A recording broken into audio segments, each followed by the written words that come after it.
সরকারের অবদানের কথা জি। বলছেন। আপ- এই সরকার আওয়ামী লীগ চলে যাওয়ার পরে দুইটা ঘটনা, বড় ঘটনা হওয়ার কথা ছিল। বাংলাদেশে একটা দুর্ভিক্ষ হওয়ার কথা ছিল, একটা গৃহযুদ্ধ হওয়ার কথা ছিল, তার কোনোটা হয় নাই। এই সরকারের সবচেয়ে বড় অবদান হচ্ছে বাংলাদেশকে একটা সেফ ল্যান্ডিং এর দিকে নিয়ে গেছে সে। বাংলাদেশে যে পরিমাণ ব্যাংক ডাকাতি হয়েছে, আমার ট্রেজারি খালি হয়ে গেছে, সেখান থেকে বাংলাদেশের ইতিহাসে সবচেয়ে বেশি রেমিটেন্স আসছে গত মাসে, $3.29 বিলিয়ন। এবং ইকোনমিস্টরা বলছে যদি এই কোর্স অনগো করে, ডিসেম্বর নাগাদ হয়তো এটা আমরা 35-40 বিলিয়নে আমরা চলে যাব। আমাদের এখন রিজার্ভ 25-26-এ চলে গেছে।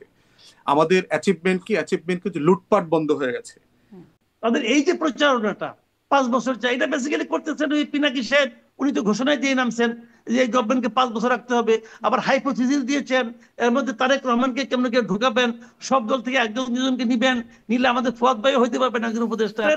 একাগ্র সরকার নিয়ে এখন আপনি প্রশংসা করে এরকম 2জন লোক খুঁজে বের করতে পারবেন? তাহলে ডক্টর ইউনূস কি সেই পরিণতিকে ইনভাইট করবেন? আমার মনে হয় উনি অত মূর্খ এখন হন নাই। জি, আপনার ব্যারিস্টারি ডিগ্রি ভুয়া বা আপনি ভুয়া ব্যারিস্টার, এই অভিযোগ উঠানো হচ্ছে। এটা নিয়ে সামাজিক যোগাযোগ মাধ্যমে নানা আলোচনা আপনি দেখেছেন। আপনি একটু একটু ব্যাখ্যা দিবেন? আমরা তো যথেষ্ট ঘুমের ঝামেলায় কি গ্রেফতার করা হবে, এই আতঙ্কে উনি ছিলেন কিনা আমি খুব বেশি জানি না, জিজ্ঞেস করি নাই কখনো। বাট আমাদের তো এই আতঙ্কের ভিতর জীবনযাপন করতে হয়েছে। এখন আরেকটা বাংলাদেশে পক্ষকে আতঙ্কে থাকতে হয়। তারা আতঙ্কিত আছে নিজের কাজের আমলের কারণে আর কি। বর্তমান সরকার তাদেরকে পিটায়া আতঙ্কিত করে রাখছে, ব্যাপারটা এরকম না। না, ওই যে এটা স্টেট মানে স্পন্সর। জেলখানায় বেল পায়, বেল পাওয়ার পরে মাইর খায়, সেখানেও আর কি এই বিষয়গুলো তো হচ্ছে, বাড়িঘর ভাঙচুর হয়, লুটপাট হয়ে যায়। এবং এটা স্টেট স্পন্সর্ড কিনা আপনাকে পার্থক্যটা দেখতে হবে। একটা হচ্ছে ধরেন আপনি স্থানীয়ভাবে আমাকে 15 বছর পিটাইছেন, এলাকা ছাড়া করছেন, আমি এখন সুযোগ পাইছি, এখন এসে আপনাকে এলাকায় পিটাইতেছি। প্রশ্ন হচ্ছে এটা কি রাষ্ট্র করছে কিনা।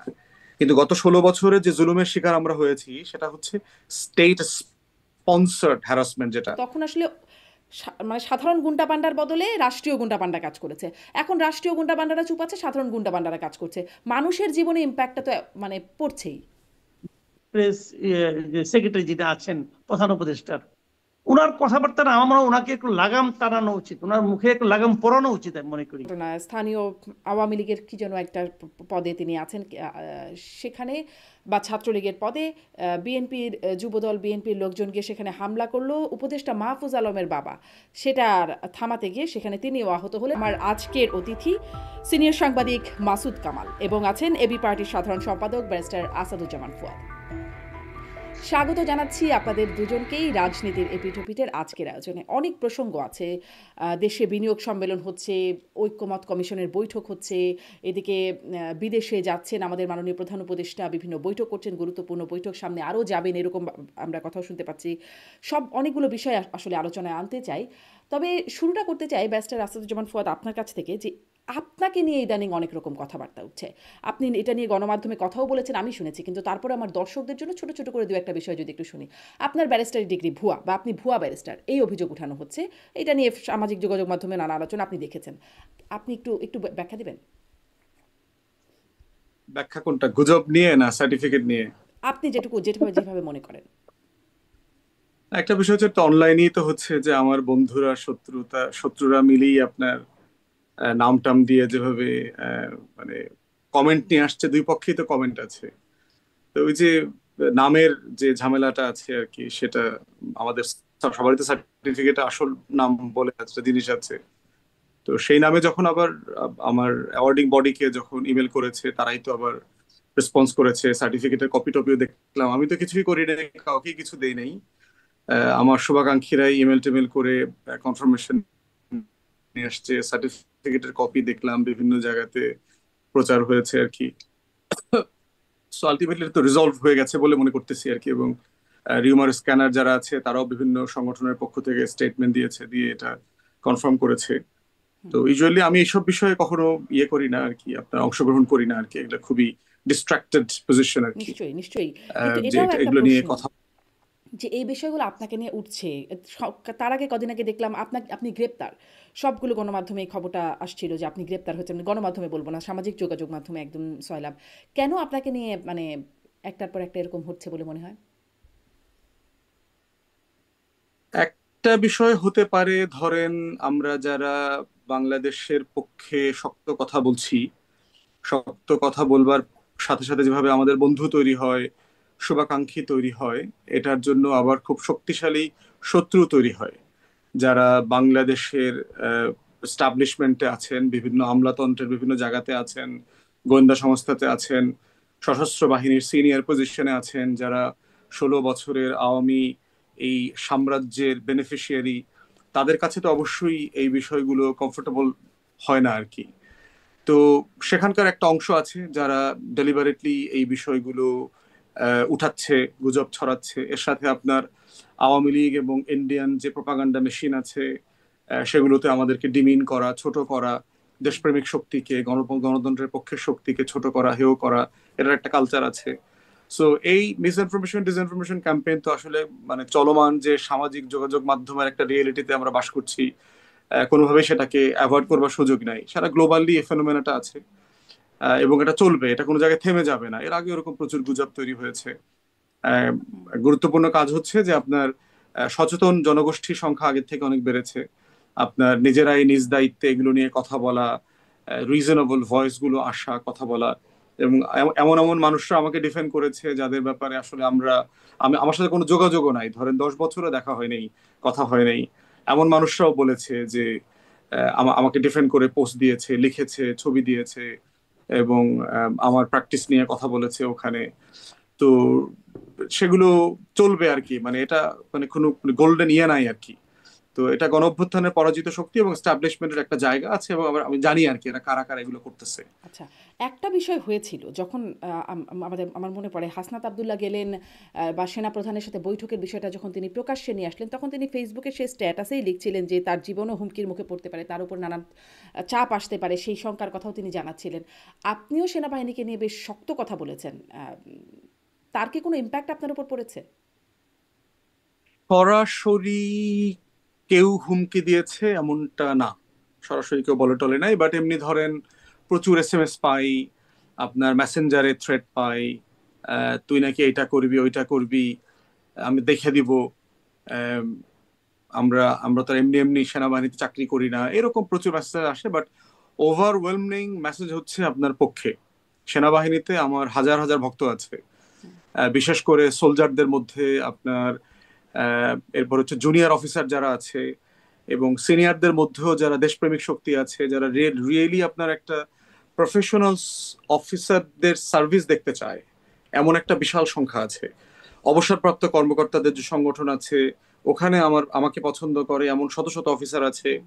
আমি হাজার হাজার বার্তা পেয়েছি এই আর্ম ফোর্সেস থেকে, আপনার বিভিন্ন জায়গা থেকে সার্ভিসে আছে এবং অবসরপ্রাপ্ত কর্মকর্তা এবং সোলজারদের কাছ থেকে, এবং ওভারওয়েলমিং মেসেজ হচ্ছে আপনার পজিটিভ। তারা কেউ কেউ হয়তো সর্বোচ্চ বলেছে যে দুই একটা শব্দ হয়তো আপনি না বললে পারতেন, এরকম ওনারা দুই একটা শব্দের ব্যাপারে দ্বিমত করেছে, কিন্তু অন সাবস্টেন্স, অন আপনি কি তাদের সাথে প্রিন্সিপল আমি একমত যে পোষণ করেছেন যে দু একটা শব্দ আসলে আপনি না বললে পারতেন? একান্তই আমার এই ব্যাপারে, হ্যাঁ এটা আপনি বলতেই পারেন, আমি হয়তো না বললে পারতাম, হয়তো ওনারা এটা ভিন্নভাবে নিয়েছেন, আমারও ব্যাখ্যা আছে, এটা খুব একদম সাবস্ট্যান্টিভ, আমি কোনো ভুল করেছি ব্যাপারটা তা না। আহ, তো আবার হচ্ছে কিছু ভুল বোঝাবুঝি তৈরি হয়েছে, 5ই আগস্টের একটা বক্তব্য কেটে, যেটা ধরেন প্রেসিডেন্টকে বলেছি, সে একটা বক্তব্যের অংশ কেটে সেনাপ্রধানের নামের আগে বসাইছে, বসায়া কিছু গুজব ছড়াইছে। তো সব মিলায় ধরেন না, শব্দের একটা ব্যাপারে বিষয়ে খুব আমাদের। আপত্তি দেখছিলাম সেনাবাহিনীর সদস্যদের, মানে সেনাবাহিনীর প্রসঙ্গে আপনি চাকর বাকর আমার অনুষ্ঠানেও ব্যবহার করেছিলেন। আপনি কি একটু মানে পরবর্তীতে মনে করেন যেটি আসলে যেটি আপনাকে আপনার মানে শুভাকাঙ্ক্ষীরা বলছেন অনেক শব্দ ব্যবহার না করলেও পারতেন, এমন একটা শব্দ নিয়ে আপনার কি কোনো মনে হয়? করি না, আমি মনে আপনি করি মনে না, করেন না? কারণ হচ্ছে পাবলিক সার্ভেন্টস আমাদের একটা কনস্টিটিউশনাল ওয়ার্ড, পাবলিক সার্ভেন্টসই বলা হয়েছে, যে যারা প্রজাতন্ত্রে কাজ করবেন, সরকারের আমলাগিরি করবেন, তাদেরকে অফিসিয়ালি এই শব্দটাই সার্ভেন্টস বলা হয়েছে। সেনাবাহিনীকে আসলে তাহলে পাবলিক সার্ভেন্ট, আমি আসলে এই বিষয়ে এখন কথা বলতে চাই না, তবে একটু জানার জন্য আমি। কেন, তারা মিলিটারি ব্যুরোক্রেসির অংশ, তো আচ্ছা, তারা তো এই দেশকে সার্ভ করেন, তারা সিভিল মিলিটারি ব্যুরোক্রেসিতে একসাথে অংশ। তো এই ধন্যবাদ। জন্য হচ্ছে যে হুম। এই শব্দটাতে ইটসেলফ আমি কোনো সমস্যা দেখি না। এখন না বললে পারতাম কিনা, দেখেন একই জিনিস আপনি বললে হয়তো একভাবে বলবেন, আমি বললে একভাবে বলবো, সবার বলার স্টাইল ডিফারেন্ট। আমি যেটা বারবার বলি যে দয়া করে কেউ শব্দে আটকে যায়েন না, সাবস্ট্যান্সে আসেন। দেশের জন্য আমরা সিরিয়াস তর্কটা তুলি, আলাপটা তুলি। আমি যদি অন সাবস্ট্যান্স আমাকে রিফিউট করেন, আমার এই গাটস আছে এবং আমি এতটুকু টাফ লোক যে আমি যে কোনো শক্ত আর্গুমেন্ট মেনে নেই। জি। আমাকে যদি আর্গুমেন্টে পরাজিত করতে পারে কেউ, আমি এটা পাবলিকলি মেনে নেই এবং বহুবার নিয়েছি।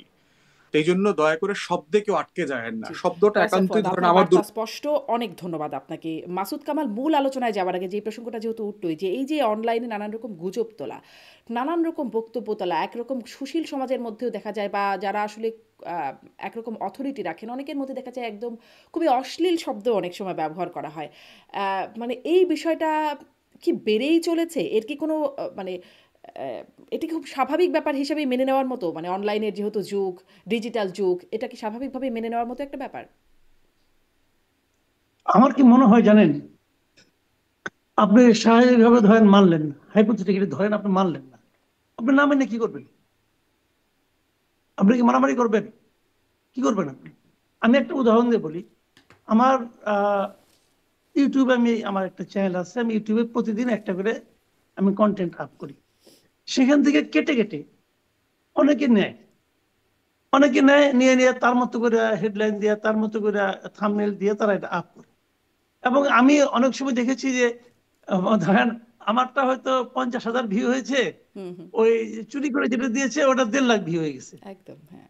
এখন হতে পারে, আমার কিন্তু কোনো, আমি কিন্তু এতে কোনো আপত্তি করি নাই, আমি কখনোই আপত্তি করি না।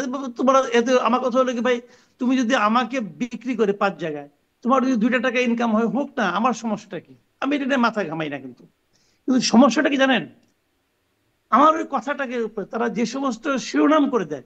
আমি একটা এক্সাম্পল দিয়ে বলি। আমি একবার সার্জিসকে নিয়ে কিছু সমালোচনা করেছিলাম, সার্জিস আলমকে নিয়ে।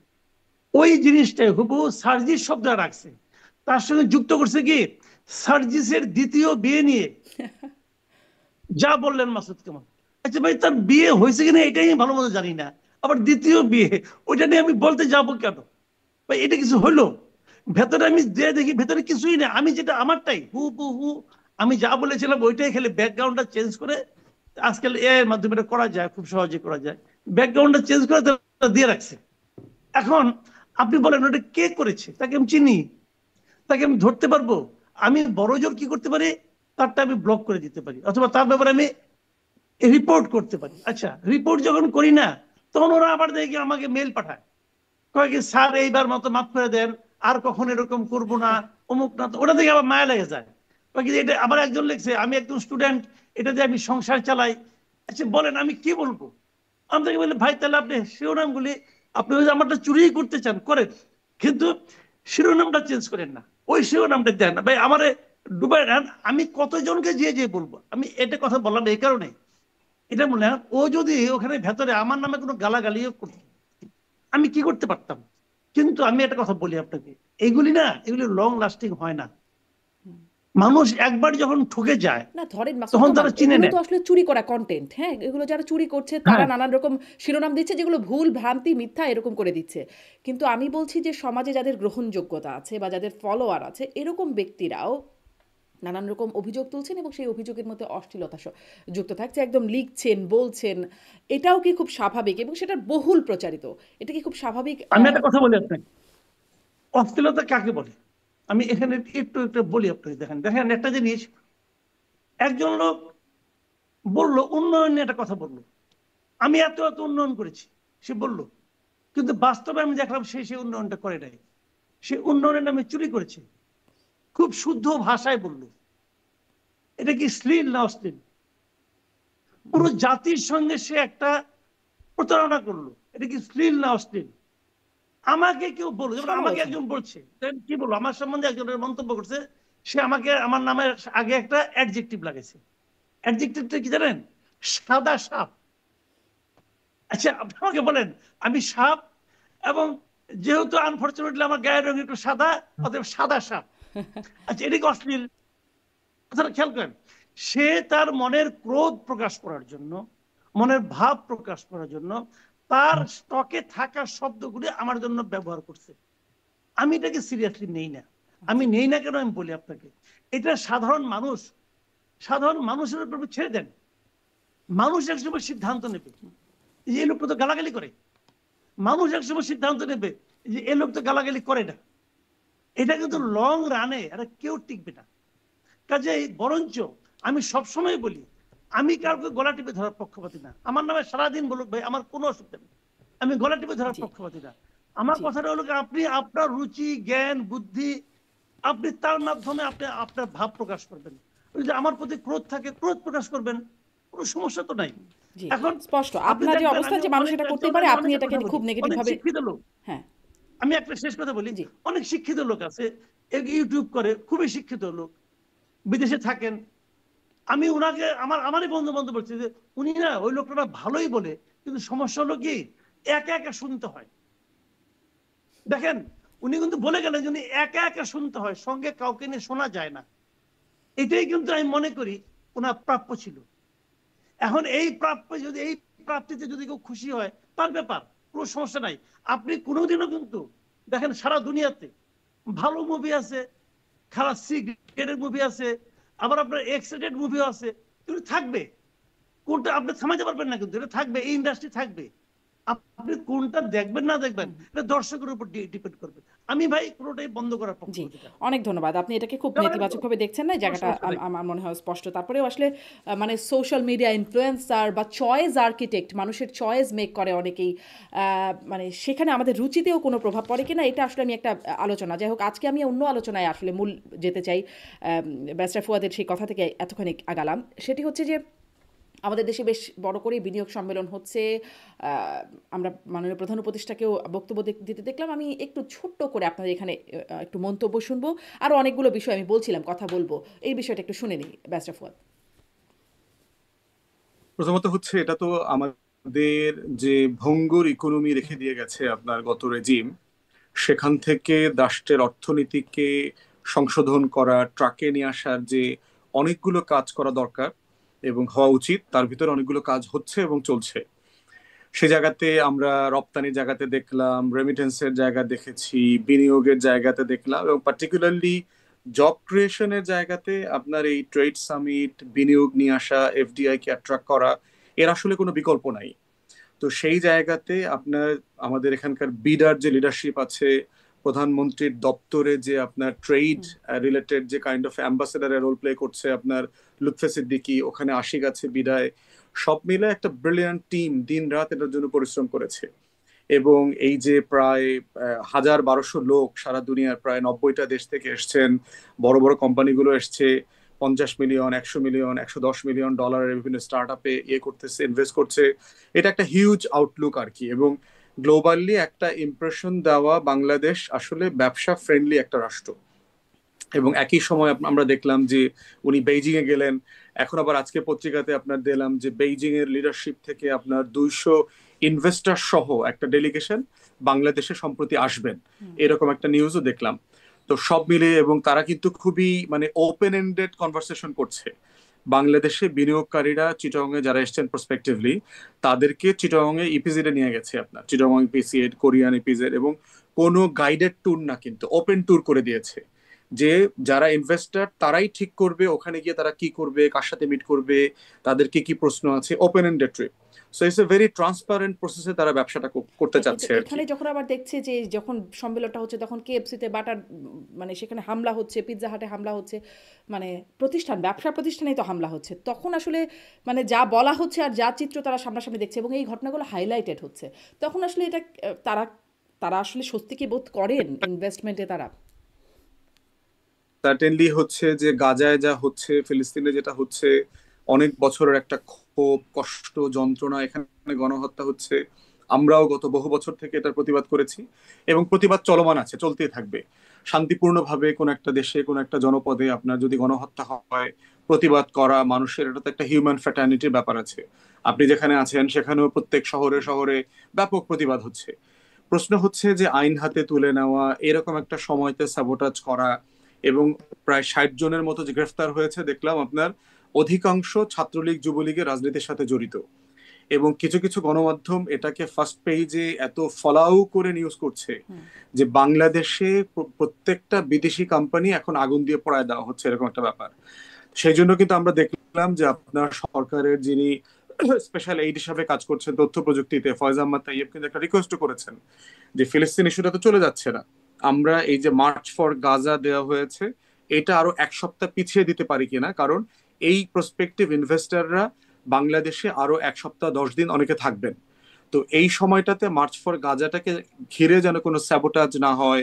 বিভিন্ন জায়গায় দেখলাম আপনার সেই যে দায়েশের কালো পতাকা মিছিল করতেছে, 4-5টা কালো পতাকা কলেমা খচিত, সেগুলো উড়ায় দিচ্ছে। তো এগুলো যে পরিকল্পিতভাবে করা হচ্ছে এ ব্যাপারে আমার কোনো সন্দেহ নাই। এই জন্য এই ফয়েজ আহমদ তাইয়েবের এই রিকোয়েস্টের সাথে আমিও একমত। আমি ফিলিস্তিনের পক্ষে, আন্দোলনের পক্ষে, স্বাধীনতার পক্ষে বহুবার কথা বলেছি দেশে এবং বিদেশে। এবং আমি বোধ করছি বর্তমান বাস্তবতায় আমাদের প্রতিবাদ মিছিল যেটা হয়ে গেছে গেছে, কিন্তু আগামী 1 সপ্তাহ 10 দিনের জন্য সম্মতির ভিত্তিতে যারা মার্চ ফর গাজা কল করেছেন তারা দয়া করে 1 সপ্তাহ 10 দিনের জন্য এটা পসপোন করেন। পসপোন করে এটাকে 10 দিন পরে নিয়ে যান। কারণ যারা এই ট্রেড সামিটকে যে স্যাবোটাজ করছে দেখবেন, আমরা কিন্তু ইতিমধ্যে দেখেছি সামিটে আসবার জন্য যে ধরনের কোম্পানিগুলো অলরেডি রেজিস্ট্রেশন করেছে তাদেরকে ফোন করে করে বলা হয়েছে যে সামিটে যেন না আসা হয়। সামিটে আসলে আপনার থাকার জায়গায় বোম মারা হবে, আপনার কোম্পানি ক্ষতিগ্রস্ত হবে, আপনার বাসায় আপনার হোটেল থেকে আপনি এয়ারপোর্টে যাওয়া আসা করতে পারবেন না। এই ধরনের অসংখ্য হুমকি দিয়ে কয়েক ডজন বিজনেসম্যানকে ডিসকারেজ করা হয়েছে। তারপরও অনেকে এসেছেন, এবং যারা এসেছেন তারাই সরকারকে বলেছে যে আমাদেরকে অ্যাক্টিভলি ডিসকারেজ করা হয়েছে একটা বলয় থেকে। তারা কারা? তারাও আবার তাদের কথা আমরা জানি। তো এখন প্রশ্ন তারা হচ্ছে কারা? যে গণ অভ্যুত্থান তারা বাংলাদেশেরই গত রেজিমের বেনিফিশিয়ারি, যারা চায় না বাংলাদেশের ট্রেড সামিট এত সাকসেসফুলি হোক, স্টার লিঙ্ক এখানে আসুক। এখানে ইন্টারনেট ব্যবসায়ীদের একটা বিশাল গ্রুপ আছে যারা বোধ করছে স্টার লিঙ্ক আসলে তাদের ব্যবসা বাণিজ্য ক্ষতিগ্রস্ত হবে। হাজার হাজার কোটি টাকা তারা যেগুলো এর আগে ব্যবসা বাণিজ্য কন্টিনিউ করেছে সেই ইন্টারেস্ট এখানে জড়িত আছে। এখানে আমাদের বিদেশি শত্রুরা ইনভলভ আছে। কারণ হচ্ছে বাংলাদেশ মানে ট্রেড ফ্রেন্ডলি নেশন, এটা প্রতিষ্ঠিত হয়ে গেলে এই রিজিয়নে অনেকগুলো ইস্যুস ডেভেলপ করবে ভূ রাজনীতির ব্যাপারে। অতএব এটাকে ফেল করানোর মাধ্যমে ইউনূস সরকারকে ফেল করানো, সেই জায়গাগুলো আছে। পাশাপাশি ইন্টারিম অ্যাডমিনিস্ট্রেশনকেও ডিসাইসিভলি এটা মুভ করাইতে হবে যে আপনার ইন্টেলিজেন্স কোথায়, আপনি এত বড় একটা বড় জিনিস হচ্ছে এটাকে ঘিরে যে স্যাবোটাজ হতে পারে সেই লেভেলের স্টেটের প্রিপারেশনের ঘাটতি ছিল কিনা সেটাও তাদেরকে বিবেচনায় নেওয়া দরকার। যে এরকম একটা সামিটকে ঘিরে, ফিলিস্তিনের ঘটনাকে ঘিরে যা যা হচ্ছে সেটা আপনারা সাফিসিয়েন্টলি মনিটর করেছেন কিনা। তো সব মিলে আমরা বোধ করছি উদ্যোগটা একটা ব্রিলিয়ান্ট উদ্যোগ। এই উদ্যোগের কারণে বাংলাদেশের একটা ভাবমূর্তি তৈরি হয়েছে গ্লোবালি। যদিও আপনার আমেরিকার 37% ট্যারিফ ইম্পোজ করা নিয়ে একটা কনসার্ন আসছে রাষ্ট্রের, যেটা আমাদের সরকারের পক্ষ থেকে যেভাবে ডিল করা দরকার তারা ডিল করছে। ওয়াশিংটনের এম্বাসি ডিল করছে, বাংলাদেশের ডেলিগেশন শুনলাম যাবে, চিঠি লেখা হয়েছে ট্রাম্পের কাছে। তো সব মিলিয়ে গ্লোবালি এই ট্রেডের ইস্যুটা যেভাবে ট্রাম্পের সাথে সবাই ডিল করছে, বাংলাদেশের রাষ্ট্র হিসেবে তার জায়গা থেকে যতটুকু রেসপেক্টফুলি ডিগনিটির সাথে ডিল করা দরকার তারা করছে এবং এটা করে যাবে। তো আমি আশাবাদী মিলিয়ে এটা দেশের জন্য মঙ্গলজনক। মানে স্পষ্ট ধন্যবাদ আপনাকে মাসুদ কামাল। এই যে মার্চ ফর গাজা, এটা পোস্টপোন করার আহ্বান, এটি পোস্টপোন করা উচিত বলে আপনি মনে করেন এবং পোস্টপোন করা হবে বলে, মানে এই আহ্বানে ইতিবাচক সাড়া মিলবে বলে আপনি মনে করেন? একটা জিনিস কি আমি বলি আপনাকে, এই যে মার্চ ফর গাজা না, সরি, এর আলটিমেট রেজাল্টটা কি? এর মাধ্যমে কি আমি গাজা মুক্ত করে ফেলবো? তা তো করবো না। আমরা এটা অনেকদিন ধরে কিন্তু করে আসছি। এখন গাজায় মানবতা বিরোধী যে অপকর্মগুলি চলছে, সেই অপকর্মের প্রতিবাদ তো প্রত্যেকটা সচেতন মানুষের করা উচিত, ধর্ম বর্ণ নির্বিশেষেই করা উচিত। তো সেই ধরনের প্রতিবাদ আমরা করবো। এখন সেই প্রতিবাদ করতে যে আমরা দেখেন, আপনি বললেন যে এই যে ভাঙচুরগুলি হয়েছে, লুটপাটগুলি হয়েছে, এটার আমরা সমালোচনা করলাম। কেন করলাম? কারণ আমাদের ওই মার্চ ফর গাজার যে লক্ষ্য এবং যে উদ্দেশ্য তার সঙ্গে এটা কিন্তু মেলে না। এটা বরং আমার দেশকে ক্ষতিগ্রস্ত করে, আমার দেশের ইমেজকে ক্ষতিগ্রস্ত করে। তো আমার দেশের ইমেজকে ক্ষতিগ্রস্ত করে আমরা কিন্তু কিছু অর্জন করতে পারবো না, ফিজিক্যালি অর্জন করতে পারবো না, অথবা থিওরিটিক্যালিও পারবো না, অথবা আদর্শিক ভাবেও পারবো না। তো সেই একই বিবেচনায় কিন্তু যেহেতু আমাদের এখানে একটা সামিট হচ্ছে, বিদেশে অনেক ডেলিগেশন আসছে, তাদের মধ্যে যদি আমি এই সমস্ত মানে মার্চ ফর গাজা করলে পর তারপর সেখান থেকে কিন্তু তারই সাইড ইফেক্ট হিসেবে এগুলো আসতে পারে, বিভিন্ন কারণে আসতে পারে। ফওয়াদ ভাই যেভাবে বললেন যে এটা কেবলমাত্র ওই গত সরকারের বেনিফিশিয়ারি করছে, সেবোটাজ করছে, এটা হতে পারে, আমি কিন্তু অস্বীকার করি না। কারণ পৃথিবীতে যত বিপ্লব হয়েছে, বিপ্লবের পরপরই কিন্তু একটা প্রতি বিপ্লবী উদ্যোগ দেখা গেছে, এটা হবেই। তারা তো প্রচুর সুবিধাভোগী ছিল, ওদের হঠাৎ করে তারা নাই, তো তারা কি চেষ্টা করবে না ব্যাক করার? ওটা একটা পদ্ধতি কিন্তু আছে, তারা নানাভাবে নানা জনের মধ্যে মিশে যে করতেই পারে। আবার পাশাপাশি আমাদের এখানে কিন্তু মব কালচারের একটা উত্থান কিন্তু আমরা দেখেছি। যত মব হয়েছে এ পর্যন্ত গত কয়েক মাসে, সবই কি তারা করেছে? 32 নম্বর কি তারা ভেঙেছে? তত ভাঙে নাই। আবার এই যে গতকালকে একজন দেখলাম কোন এক এমপি সাহেব ইয়ের থেকে আপনার জেলখানা থেকে মুক্তি পাইছে, জেল গেট থেকে তার ধরে নিয়ে যাওয়া হয়েছে, আজিজ সাহেব নামে এক ভদ্রলোককে। তো এখন উনি যদি অপরাধী হয় অবশ্যই তার বিচার হবে।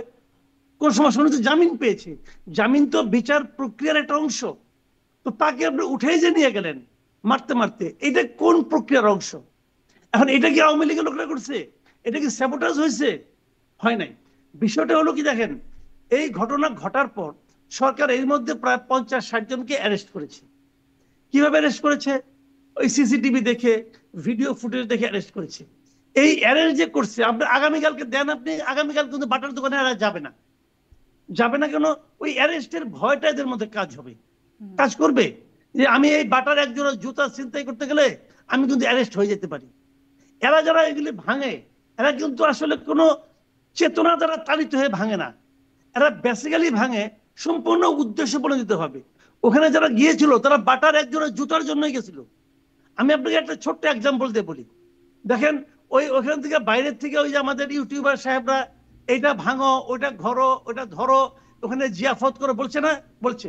মিজারেবলি ফেল করছে কোনটা? করছিল সিবিবি অফিসটা। কেন করছে? কারণ সিবিবি অফিসে লুটপাট করা কিছু নাই, ওদের ভাঙা চেয়ার ছাড়া আর কিছু নাই। তো এরা দেখছে যে ওইখানে গেলে আমি কি লুটপাট করবো, লুটপাট করতে কিছু নাই। এরা বেসিক্যালি পুলিশেরও লুটপাটকারী। একটা বড় প্রোটেকশন ছিল। পুলিশের প্রোটেকশন অত বড় ছিল না ভাই, চাইলে ভাঙা করা যেত। কিন্তু মূল লক্ষ্য একটাই, তারা সিরিয়াস ছিল না। সিরিয়াস ছিল না, ওখানে আমি যাই করবোটা কি, কি লুট করবো? সিপিবি বসে কতগুলো ভাঙা চেয়ার আছে, আর কিছু নাই। তো এইটা যিনি উদ্যোক্তা, উনি নিজে একসময় সিপিবি করতেন, এই পার্টি করতেন, কিন্তু উনি ভুলে গেছেন। উনি এখন তো মনে করেন অন্য জায়গায় আছেন, উনি ভুলে গেছেন যে বললেই যাবে। উনি নিজে কিন্তু হ্যামিলনের বাসিওয়ালা ভাবেন আর কি। তো ওই বাসিতে কাজ হবে না। এরপরে দেখবেন উনি যখন আরেকটা উৎসাহ দিবে, তখন ওরকম একটা জায়গার কথা উল্লেখ করবে যেখানে নাকি গেলে পরে অনেক কিছু পাওয়া যাবে, মানে পার্থিব মানে লাভের ব্যবস্থা আছে। তো এইটাও একই রকম, বাটার দোকান ভাঙলে পরে জুতা পাওয়া যায়, তো ভালো কথা, নিয়ে গেছে, লাগুক আর না লাগুক নিয়ে গেলাম। তো এই যে বিষয়গুলো, এইগুলো আমি মনে করি এগুলো সব মতলবী কাণ্ড কারখানা। সরকারের উচিত এগুলোকে কঠোর হাতে দমন করা। যদি সরকার আগে থেকে দমন করতো তাহলে এটা কিন্তু এই পর্যায়ে আসতো না। কারণ আগে তো সরকার তাদেরকে উৎসাহ দিচ্ছে, উনি ওইখান থেকে যা বলেন সরকার সেটাকে পালন করেন, এটা দেখেছি আমরা। আগে উৎসাহ দিয়েছে, এখন এখন কি এটা সরকার, সরকার মাসুদ কামাল, এখন কি সরকার রাশ টেনে ধরার চেষ্টা করছে? এটা চোখে পড়ছে মানে বিভিন্ন ক্ষেত্রে। আগে আসলে নানান রকম যে সমালোচনাগুলো আমরাই করতাম, সেখান থেকে কি সরকারের কোনো ইতিবাচক উদ্যোগ চোখে পড়ে? যেমন মানে যেগুলো নিয়ে এখন আলোচনা, রোজার মাসে দ্রব্যমূল্য, আইন শৃঙ্খলা, সেগুলো ভালো হচ্ছে, বা মব কালচারের প্রতি সরকার একটা ব্যবস্থা নেওয়ার মতো একটা অবস্থানে যাচ্ছে। মনে হচ্ছে যে সরকার আসলে ইতিবাচক, মানে এখন আসলে কিছু করতে চাচ্ছে, এরকম কি একটা ভাব আসছে? সামাজিক যোগাযোগ মাধ্যমে দেখি আসলে এই বিষয়গুলোর একটা আলোচনা আছে। না, আমি তা মনে করি না। আমি তা মনে করি সরকার খুব উদ্যোগী হয়েছে। সরকার এইবার যে অ্যারেঞ্জ গুলো করেছে এটা বেসিক্যালি এইটাকে কেন্দ্র করে, এই যে সম্মেলনটা, ব্যবসায়ী উদ্যোগী, এই যে উদ্যোক্তা সম্মেলন যেটা আছে, এটাকে কেন্দ্র করে তারা এই কাজটা করছে, আর কিছু না। আগামীকাল এরা চলে যাওয়ার পরে এই মব চলবে। কেন চলবে সেটা আমি বলি।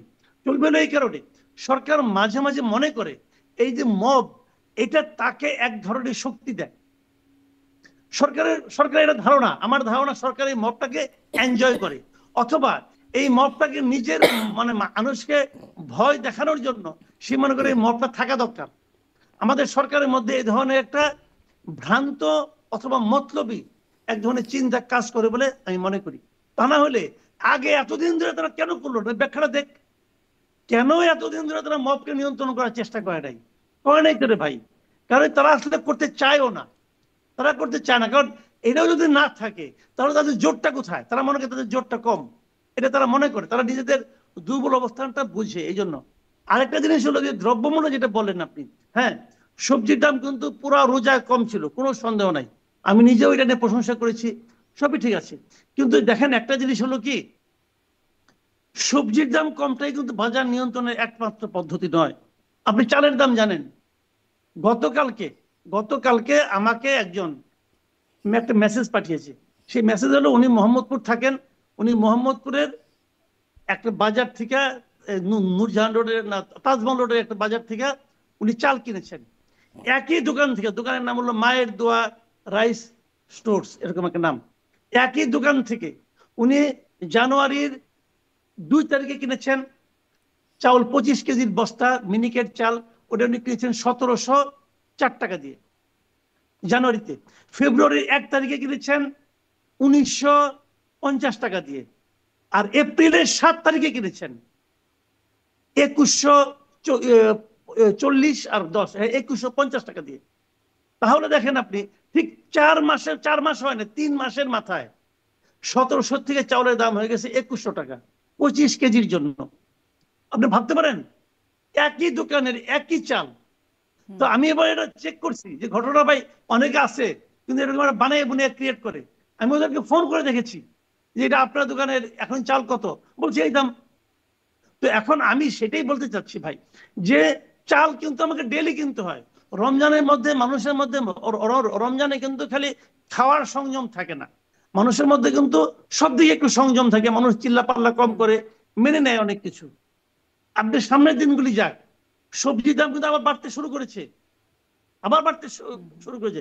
যেটা সবজির দামটা কম ছিল সেটা সাফল্যের কথা আমি বলি। সাফল্য হলো সরকার এই যে উত্তরবঙ্গ থেকে সবজি এখানে আসতে আসতে যে 7-8 জায়গায় যে চাঁদাবাজি হতো, এই চাঁদাবাজিটা থেমেছে। এটা থেমেছে এই কারণে যারা চাঁদাবাজি করতো তারা সব পালিয়েছে। ওগুলো তো আওয়ামী লীগ কিংবা যুবলীগ কিংবা স্বেচ্ছাসেবক লীগ ছিল, ওরা পালিয়েছে বলে চাঁদাটা হচ্ছে না। কিন্তু পালিয়ে গেলে এই তো আর এই জায়গা কারণে খালি থাকে না, পালিয়ে গেলে সেটা ওই জায়গাটা কেউ না কেউ দখলও করে নেয়। দখল করে। অধিকাংশ ক্ষেত্রে বিএনপি দখল করছে, এটাও ঠিক। আমি তো যতটুকু খবর টবর নিচ্ছি, অধিকাংশ জায়গায় বিএনপি দখল করছে, কারণ তারা বড় দল, তারা করছে। কিন্তু যে কোনো কারণে চাঁদাবাজিটা অনেক কমেছে আগের তুলনায়। এই যে কমেছে, এই কমার কারণেই কিন্তু সবজির বাজারটা আমি মনে করি রমজানের 1 মাস স্থিতিশীল ছিল, আর সেখানে উৎপাদনও কি ছিল সরকারের প্রচুর। সাফল্য দেখেন, এই যে চাঁদাবাজিটাও যে কমলো? শুনেন, একটা কথা আছে না, ফুয়াদ ভাই তো দীর্ঘদিন ইংল্যান্ডে ছিলেন, ওখানে একটা কথাই বলা হয় যে no government is a good government, বুঝছেন? তো এখানে হলো এই জিনিসটাই, যে সরকারের সাফল্য, সরকারের কিছুই করে নাই, কাজে এরকম হয়ে গেছে। আমি এইভাবে দেখি, জি। কারণ সরকার কিছু করছে এটা তো দেখি না রে ভাই। এই যে কিছুই না করা, হুম। এটাও কিন্তু খারাপ না, এটাও ভালো। জি। তারা ওইটাই মাসুদ করছে। কামাল, মাসুদ কামাল অনেক ধন্যবাদ। মানে কিছুই না করার ফল আপনি বলছেন এটা। অনেক ধন্যবাদ আপনাকে। আমি ব্যারিস্টার ফুয়াদ আপনার কাছ থেকে একটু মানে এইখানে এইটা এই বিষয়টা জানতে চাই যে এই বিষয়গুলো নিয়েও আলোচনার সাথে জুড়ে দেয়া হচ্ছে আরও একটা বিষয়, যেমন সার্জিস আলমের সেই পোস্ট যে 5 বছর নির্বাচিত সরকারের প্রধানমন্ত্রী হিসেবে দেখতে চাই ডক্টর মোহাম্মদ ইউনূসকে। তারপর এরপরে আরও অনেকগুলো ওয়াজেও দেখা যাচ্ছে বলা হচ্ছে যে এই নিয়ামত তুমি তুলে নিও না, মানে আল্লাহর কাছে প্রার্থনা করা হচ্ছে যে ডক্টর মোহাম্মদ ইউনূসকে যেই নিয়ামত তুমি দিয়েছো সেটা তুলে নিও না। আমরা দেখছি যে ঈদগাহ মানে ঈদের নামাজে যাওয়ার পর জামাতের পরে ডক্টর মোহাম্মদ ইউনূসকে বলা হচ্ছে, মানে জনতা ভিড় করে বলছে 5 বছর 5 বছর, দেখাচ্ছে 5 বছর স্যার, এরকমটা বলছেন। মানে এইগুলো কি স্বাভাবিকভাবে আসছে নাকি এই মানে মানে এই প্রসঙ্গগুলো কি এমনি উঠছে নাকি উঠানো হচ্ছে কোনো উদ্দেশ্য প্রণোদিতভাবে? একটা বিষয় হচ্ছে যে আপনার আহ, যে কোনো অ্যাডমিনিস্ট্রেশনের তো একটা ভক্ত শ্রেণী তৈরি হয়, এটা খুব নর্মাল। আপনি যদি আওয়ামী লীগের লোকদেরকে জিজ্ঞেস করেন যে শেখ হাসিনা কিভাবে দেশ চালিয়েছে, আপনি দেখবেন যে পুরো মহাভারতের কাহিনী বলে দেবে আপনাকে, যে এরকম নেতা গত 1000 বছরেও 5000 বছরের ইতিহাসেও এই বঙ্গ জনপদে জন্মায় নেই। তো এখন ওই ফ্যাসিনেশন তো আছে। দ্বিতীয়ত হচ্ছে যে আপনার 16 বছরের ফ্যাসিবাদ যেটা আমাদেরকে করেছে, আমাদের প্রত্যাশার পারদটা অনেক কমায় দিচ্ছে। মানে আমরা এখন অনেক অল্পতেই অনেক বেশি খুশি হই আর কি। যেটা ধরেন একটা সরকারের খুবই রেগুলার একটা কাজ, ওই যে মাসুদ ভাই বলেছে যে মানে গভর্নমেন্ট তোমার আবার ক্রেডিট কিসে, তুমি তো এটা করারই কথা, মানে তুমি এটার জন্য এক্সট্রা কথা বলছো কেন, তুমি তো এক্সেপশনালি কিছু করো নাই।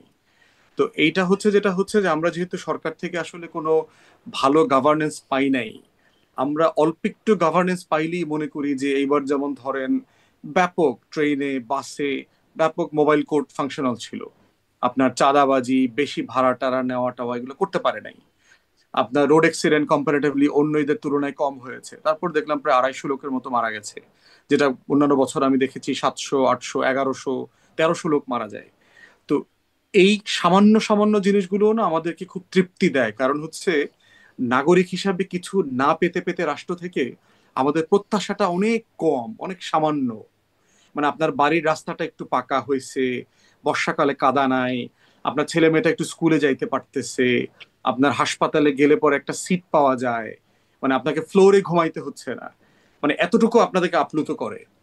তো সেই জায়গা থেকে যখন তারা দেখতে পাচ্ছে যে 7 মাসে একটা গভর্নেন্স আসছে, প্রত্যাশিত না হয়তো এটা আপনার, কিন্তু পরিকল্পিতভাবে দেশের টাকা লুটপাট করা, ব্যাংক ডাকাতি করা, গুন্ডা পান্ডা দিয়ে বাংলাদেশ শাসন করবার যে একটা মব আমরা দেখেছি গত 16 বছরের আওয়ামী মব, সেই জায়গা থেকে যখন রাষ্ট্র নাগরিকরা এগুলো দেখে তখন এই রিয়াকশন গুলো তৈরি হতে পারে। এটার ভিতরে আমি কোনো দোষ দেখি না।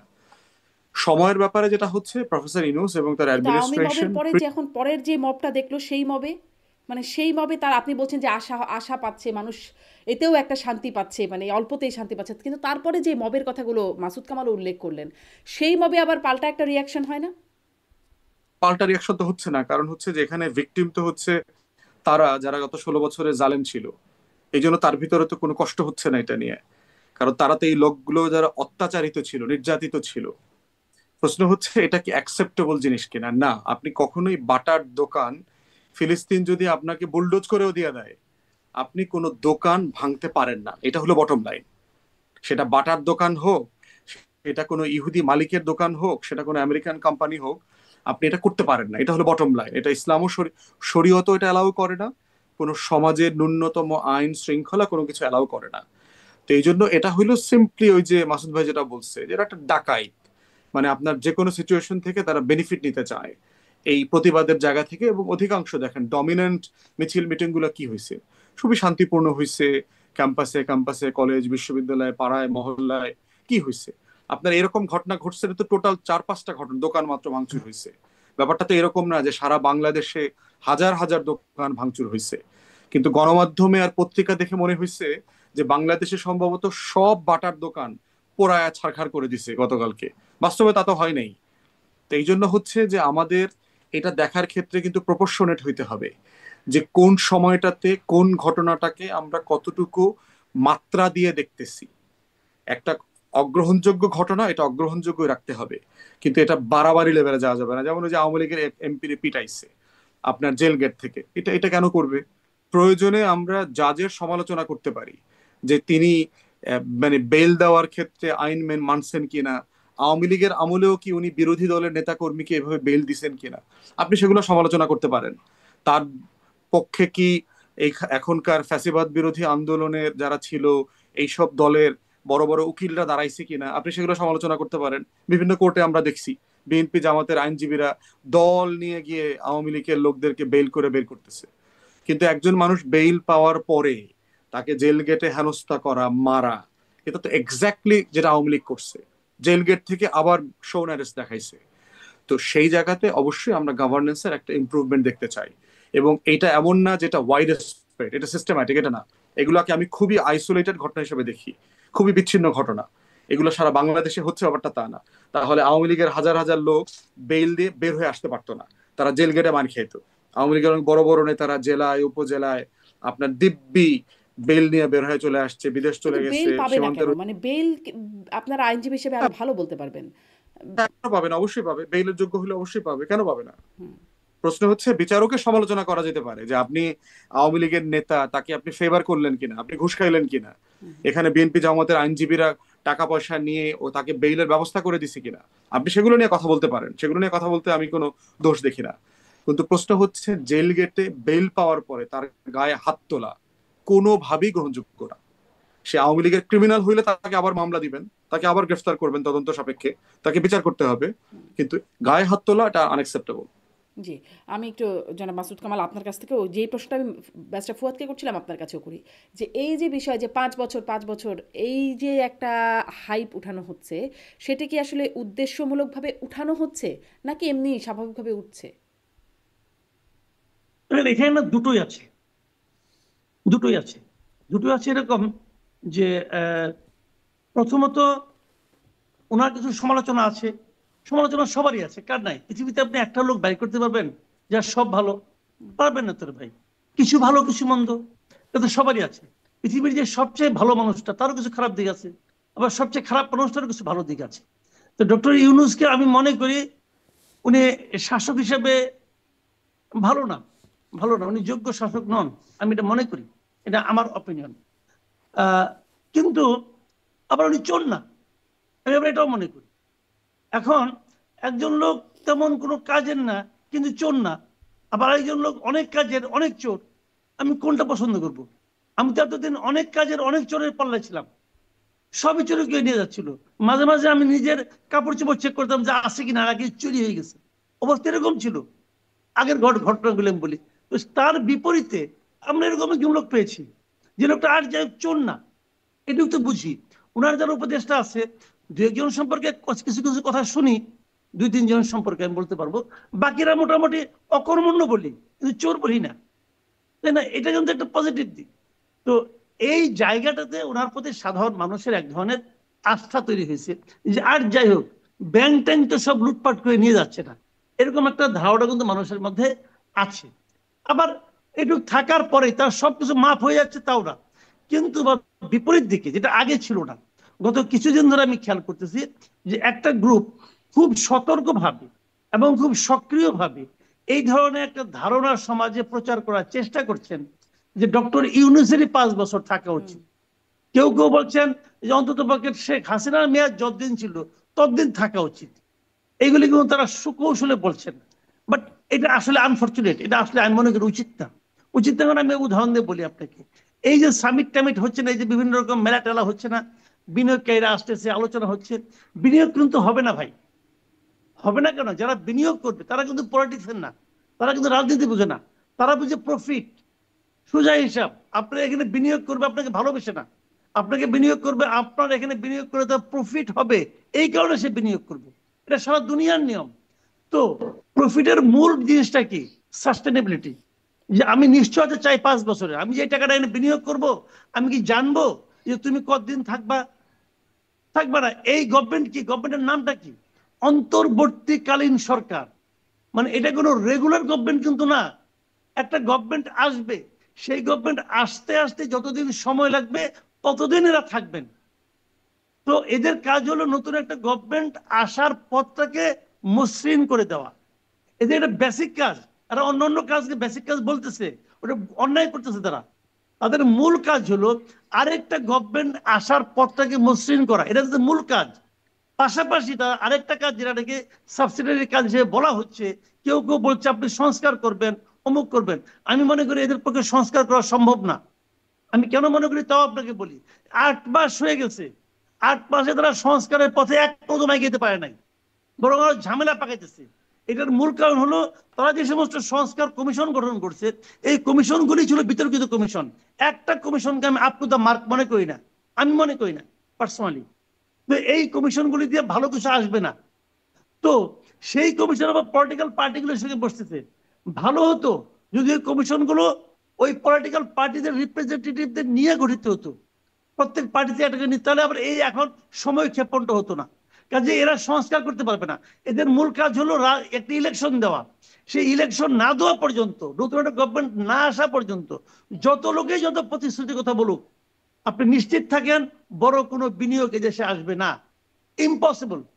এটা পুঁজিবাদের ধর্মই না। পুঁজিটা তারা সেখানেই বিনিয়োগ করবে যেখান থেকে তার রিটার্নটা তার কনফার্ম হবে। এই একটা অনিশ্চিত সরকারের অধীনে তারা এটা করবে না।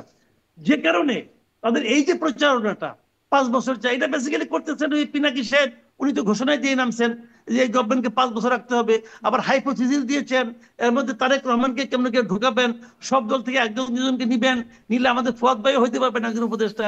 সেক্ষেত্রে আমরা খুশি যে আমাদের ক্লোজ একজন লোক হলো, অসুবিধা নাই। কিন্তু আমি মনে করি ওই থিওরি ভাই হবে না, ওই থিওরি দেশের মানুষ খাবে না। ওই পিনাকি সাহেবের উর্বর মস্তিষ্ক থেকে আসতে পারে, বাট ওইটা বাস্তবে ওটার কোনো বেল আছে বলে আমি মনে করি না। ওনার কিছু ভক্ত বালক আছে, ওই ভক্ত বালকরা ওনার জন্য জানে, মানে জান দিয়ে দিবে, এটা নিয়ে আলোচনা করবে, কিন্তু বাস্তবে এটা হয় না।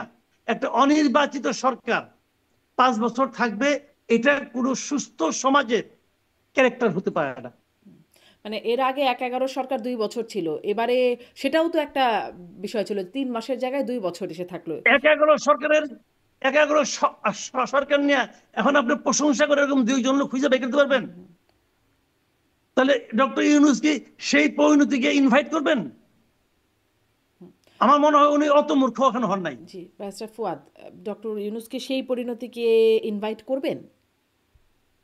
আমার কাছে মনে হচ্ছে না, কারণ হচ্ছে যে দুইটা কারণে। একটা হলো যে আপনার উনি কিন্তু শুরু থেকে নির্বাচনের মেয়াদ সম্পর্কে একই কথা বলছেন।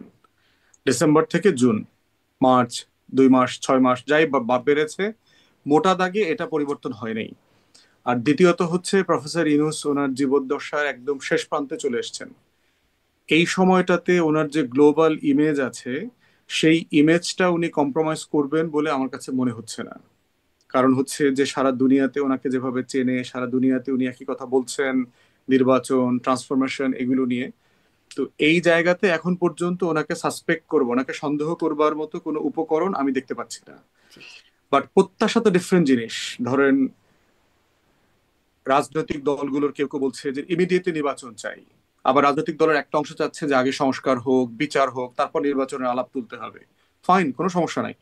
এই আলোচনাগুলো পলিটিক্যাল পার্টির যার যার রাজনীতির জায়গা থেকে, নিজস্ব রাজনীতি আছে সবার, সবার রাজনীতির জায়গা থেকে সে করবে।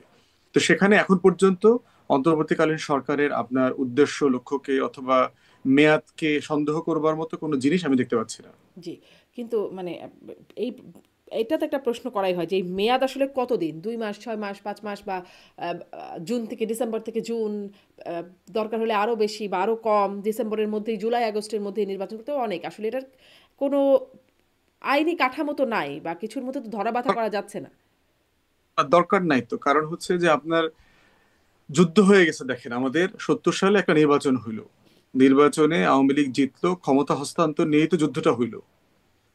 তো যুদ্ধ হওয়ার পরে নির্বাচন হইলো তো অনেকদিন পরে। 72 সালে তো নির্বাচন হয়নি, 73 সালের মার্চে গিয়ে নির্বাচন হয়েছে। তো এখন 70 নভেম্বর থেকে শুরু করে মার্চ পর্যন্ত, মার্চের এই সময়টা তাহলে কিভাবে চললো, কিসের ভিত্তিতে চললো? একটা অন্য দেশের লিগ্যাল ফ্রেমওয়ার্কে আপনার পাকিস্তান রাষ্ট্রের এমপিরা কি বাংলাদেশ রাষ্ট্র চালাইতে পারে কিনা? তো এখন এই আলোচনা তো প্রয়োজন নাই, কারণ যুদ্ধ ইজ সেলফ এ ম্যান্ডেট, গণ অভ্যুত্থান ইজ সেলফ এ ম্যান্ডেট। এই ম্যান্ডেটের একমাত্র কাজের জায়গা হচ্ছে আপনি কন্টিনিউ কনসাল্ট করবেন, স্টেক হোল্ডারদের সাথে কথা বলবেন, পরামর্শ করবেন, পাবলিক মুডকে সম্মান করবেন, আমলে নেবেন, নিয়ে আপনি ইলেকশনে চলে যাবেন। জি তো এই জন্য হচ্ছে এখানে কোনো দ্বন্দ্ব ঝামেলা দেখতে পাচ্ছি না। জি আর কিন্তু ওই যে মানে এনসিপির একজন গুরুত্বপূর্ণ নেতা সার্জিস আলম তিনি বলছেন 5 বছর দেখতে চান, তার আকাঙ্ক্ষা সেই বিষয়টি ব্যক্ত করছেন। আপনার এরকম কি কোনো আকাঙ্ক্ষা আছে ব্যারিস্টার ফুয়াদ? আপনিও রাজনৈতিক দলের গুরুত্বপূর্ণ একজন নেতা। আমাদের দলের পক্ষ থেকে আমরা যেটা শুরু থেকেই বলেছি যে আপনার 18 মাস থেকে 24 মাসের কথা বলেছি, শুরু থেকে, আগস্ট থেকে ধরেন ওইটাই, এবং ওইটাই পরবর্তীতে আপনার ওই ফ্রেমওয়ার্কই সরকার ঘোষণা করেছে 2 বছর, যেটাকে ধরেন সর্বোচ্চ। আমরা বোধ করছি এটার ভিতরেই ইলেকটেড গভর্নমেন্টের কাছে ক্ষমতা চলে যাওয়া দরকার। কারণ আদারওয়াইজ মাসুদ ভাই যেটা ইঙ্গিত করেছেন, যত জনপ্রিয় আপাতত থাকুক না কেন, দিন শেষে এটা লেজিটিমেসি ক্যারি করতে হয়। এই লেজিটিমেসির একটা ক্রাইসিস তৈরি হয় এখানে। আর তো সেই জায়গাতে আর বাকিটা বলেছি হচ্ছে সিম্পলি কনসেনসাস। ঐক্যমতটা হচ্ছে জরুরি, যাই করি না কেন। ঐক্যমতের ভিত্তিতে যদি সময় বাড়ে, সময় কমে, সবাই মিলে একমত হলে তো কোনো সমস্যা নাই।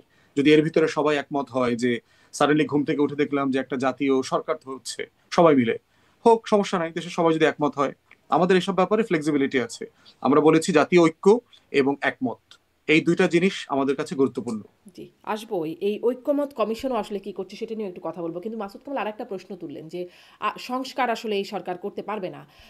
8 মাসে কি করলেন এই মানে ডক্টর ইউনূসের সরকার কি করলো 8 মাসে? কোনো সংস্কার কিছু হয়েছে? 8 মাসে এই সরকার অসাধারণ কিছু কাজ করে ফেলেছে। প্রথম কাজ হচ্ছে যে বাংলাদেশে এখন কোনো মাফিয়া স্টাইল ফ্যাসিবাদী শাসন ব্যবস্থা নাই।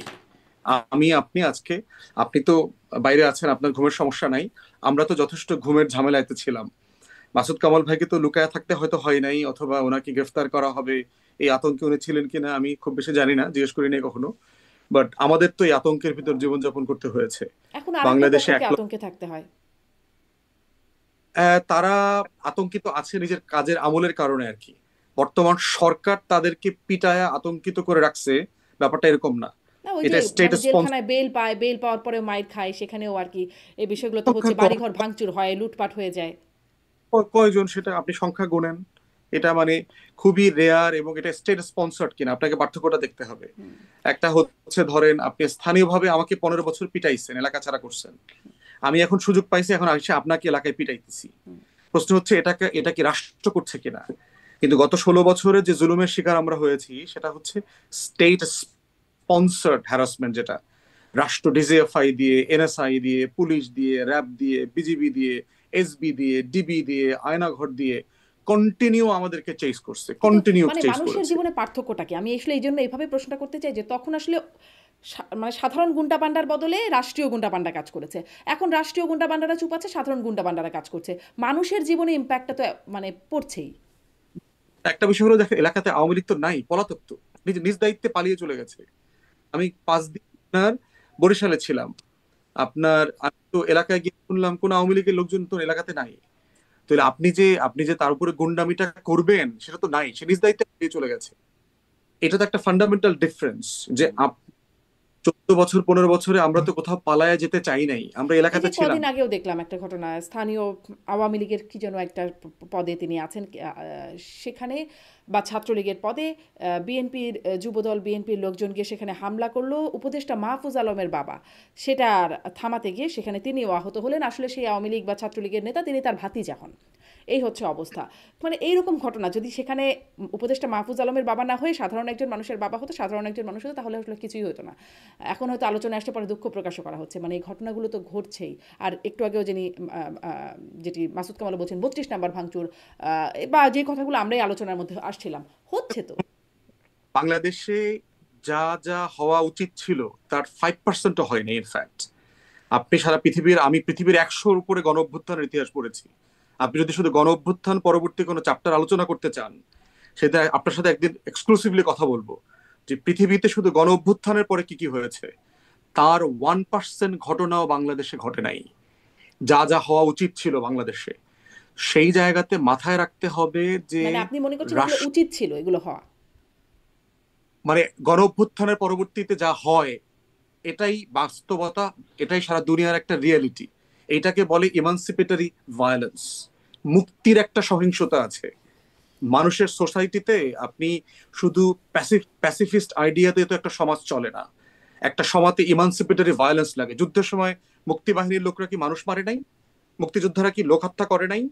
তারা কি বিভিন্ন জায়গাতে গিয়ে বাড়ি জ্বালায় দেয় নাই? তারা পাকিস্তানিদের ক্যাম্পে গিয়ে সৈন্যদেরকে পোড়ায় মারে নাই? তারা পাকিস্তানি বিহারি মেয়েদেরকে হত্যা করে ধর্ষণ করে নাই? করছে তো। এখন প্রশ্ন হচ্ছে, হিউম্যান সিভিলাইজেশনের এই নেচারকে আপনি ইগনোর করে একটা গণ অভ্যুত্থান পরবর্তীতে একটা শান্তিপ্রিয় সমাজের ন্যারেটিভ আলোচনা করাটা এটা অন্যায্য হবে। প্রশ্ন হচ্ছে, আপনাকে বিবেচনা করতে হবে যে যুদ্ধ যা হওয়া দরকার, যুদ্ধের সময় যা যা হয় সেই তুলনায় কি হয়েছে।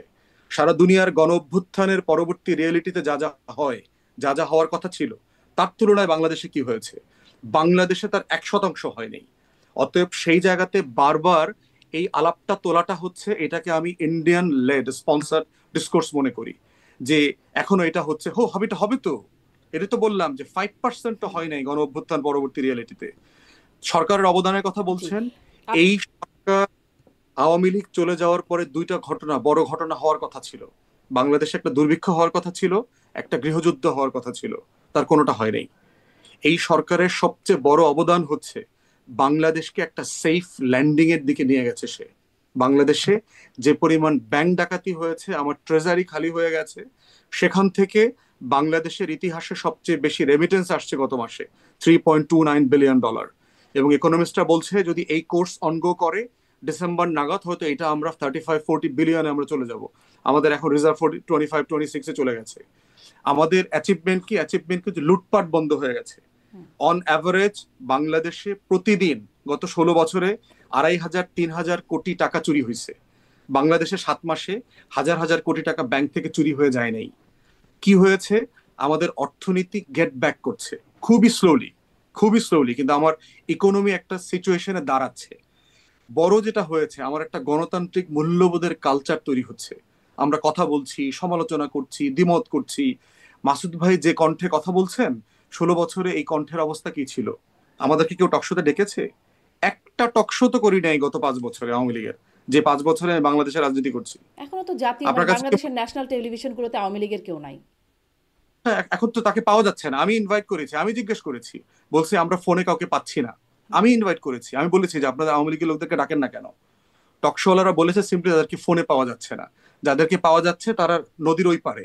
তো নদীর ওই পার থেকে তো আপনি স্টুডিওতে এসে টকশো করতে পারবেন না, সবার তো অনলাইনের জুম যুগ, এখন ফ্যাসিলিটি অনেকেই অনলাইনে কানেক্টেড হন। না, সব টকশোতে এটা করতে পারছে না। এই জন্য এই সরকারের অসম্ভব কিছু গুণাবলী আছে, শুধু সিম্পলি দুই চারটা বিচ্ছিন্ন ঘটনা গণ অভ্যুত্থানের পরবর্তী বারবার টেনে এনে আমি এই অ্যাচিভমেন্টগুলোকে ছোট করাকে, এটা কোনোভাবেই আমাদের জন্য মানে ন্যায্য ওই হবে না। ঘটনাগুলো টেনে আনলে অ্যাচিভমেন্ট কেন ছোট হয়? এই ঘটনা যদি বিচ্ছিন্ন ঘটনা হয়, সেই ঘটনা নিয়ে আলোচনার কেন জায়গা থাকবে না? আমি মাসুদ কামালকেও একটু এ প্রসঙ্গে শুনি। এটা কি মানে এটাই স্বাভাবিক, যেই ভায়োলেন্সগুলো হয়েছে বা হচ্ছে সেটা স্বাভাবিক, এই ঘটনাগুলো তুলে আনলে সরকারি অ্যাচিভমেন্টকে খাটো করে দেখা হয় কিনা, এবং এটা ইন্ডিয়ান প্রপাগান্ডা কিনা? আমি ফজল ভাইয়ের সঙ্গে একটু দ্বিমত পোষণ করি। সেটা হলো কি বড় একটা গণ অভ্যুত্থান, বিপ্লব বলেন, তারপরে এই ধরনের ঘটনা ঘটতে পারে, কিন্তু কতদিন কতদিন ঘটবে? দেখেন, 5 তারিখে শেখ হাসিনা পালিয়ে গেলেন, 8 তারিখে ইউনূস সরকার দায়িত্ব নিলেন। আচ্ছা, ইউনূস সাহেবের দায়িত্ব নেওয়ার দরকারটা কি ছিল? 6-7 দেশ চলে নাই? চলছে তো। 8 তারিখে একটা সরকার হওয়ার দরকারটা কি ছিল? দরকার ছিল এই কারণে যে যদি সরকারটা না হতো, তাহলে এই আশঙ্কা করা যায় যে এরকম মানে ভায়োলেন্স হতে পারতো অনেক বেশি। সেগুলোকে থামানোর জন্য, যে একটা সিস্টেমের মধ্যে আনার জন্য একটা সরকার হওয়ার দরকার ছিল, এবং সেই কাজটা হয়েছে। হওয়ার পর তারপর আপনি কতদিন পর্যন্ত এটাকে আপনি করবেন, মানে আপনাকে এটাকে আপনি অ্যালাউ করবেন? ততদিন পর্যন্ত দেখেন, হতে পারে, কিন্তু এখনো হতে পারে, মব হতে পারে, কিন্তু সরকারের দায়িত্বটা কি? সরকার তো সব মব ফেরাতে পারবে না, কিন্তু মব হয়ে যাওয়ার পর যারা এর জন্য দায়ী তাদেরকে বিচারের আওতায় আনা তো সরকারের দায়িত্ব। আমি এই জায়গাটুকুতে ফজল ভাইয়ের সঙ্গে দ্বিমত পোষণ করি, যে একটা ঘটনা ঘটে গেল হয়তো তাৎক্ষণিক মানুষের উত্তেজনার কারণে ঘটে গেল, সরকার না করলো, যে তোমরা ঘটিও না, তারপরেও ঘটে গেল, কিন্তু যারা ঘটালো তাদেরকে তো আইনের আওতায় আনতে হবে। দেশে তো একটা আইন বলবৎ আছে। তারা আপনার কাজ করেন, সমস্ত আদালত বন্ধ করে দেন, যে আইন টাইন কিছু নাই, করো সবাই। তা তো আপনি করবেন না। তো আইনটা যে আছে এবং সে আইনটা যে কার্যকর আছে, সেটা আপনাকে প্রমাণ করতে হবে না? আপনি কিভাবে প্রমাণ করবেন? যারা এই মবটা ঘটিয়েছে তাদেরকে আপনার আইনের আওতায় আনতে হবে। আনতে পেরেছেন? যখন না আনবেন, তখন এটা কি মানুষের মধ্যে কি বার্তা দেবে? বার্তা দেবে হলো যে এটা ঘটনা ঘটানো যায়, আওয়ামী লীগ পেলেই মারা যায় না। আওয়ামী লীগ পেলে মারা যায় না ভাই। আওয়ামী লীগ পেলে বিচার করা যায়, মারা যায় না। আপনি বিচারক নন, আপনি মারতে পারেন না, কিন্তু সেই মারাটাকে যদি আপনি অ্যালাউ করেন, তাহলে তো আরেকদিন মারবে, জি, পরশুদিন মারবে, তারপর একদমই। একজন আমার সাধারণ মানুষকে মারবে। জি, আমার এই কথাটা মনে পড়ে। আমি যখন স্টুডিওতে কথা বলতাম, অনেক সময় ছাত্রলীগের কারোর সাথে কথা হলে জিজ্ঞাসা করতাম, এই প্রশ্নটা আমি একটা একটা কমন প্রশ্ন করতাম যে, শিবির হলেই মারতে হবে, এই দায়িত্বটা আপনাদেরকে কে দিয়েছে? তো এখনো আসলে এরকম একটা প্রশ্ন জাগে যে আওয়ামী লীগ হলে তাদের বা ছাত্রলীগ হলে তাদেরকে মারতে হবে রাস্তায় পেলে, এই দায়িত্বটা আসলে কারা পাচ্ছেন বা কেন পাচ্ছেন?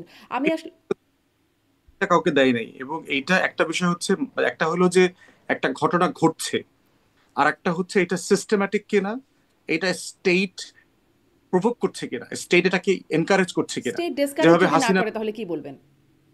না না, স্টেট তো নট অনলি এনকারেজ। ফোর্থ ভাই, আমি একটা কথা বলি, এনকারেজটা একটা প্রসঙ্গ, অ্যালাউ করছে কিনা এটা অ্যালাউ একটু করলে বলবেন। তো, মাসুদ ভাই, অ্যালাউ করলে তো বাটাতে অথবা এই যে এটা যে একটা মাত্র উদাহরণ। শেষ। এখন তার তার সক্ষমতাও দেখতে হবে। এই রাষ্ট্রের সক্ষমতা কিন্তু 16 বছরে কমে গেছে। আপনার পুলিশ প্রশাসন তো ভেঙে পড়েছে, আমাদের আর্ম ফোর্সেস গোয়েন্দা সংস্থা ভেঙে পড়েছে। প্রশ্ন হচ্ছে এই রাষ্ট্রটা কি আসলে তার দেবী দুর্গার 10টা হাত আছে কিনা, তার ব্যুরোক্রেসি ফাংশনাল, সে কোন জায়গাতে এসে এই রাষ্ট্র দায়িত্ব, সেই কনটেক্সটটাও যেন আমরা মাথায় রাখি।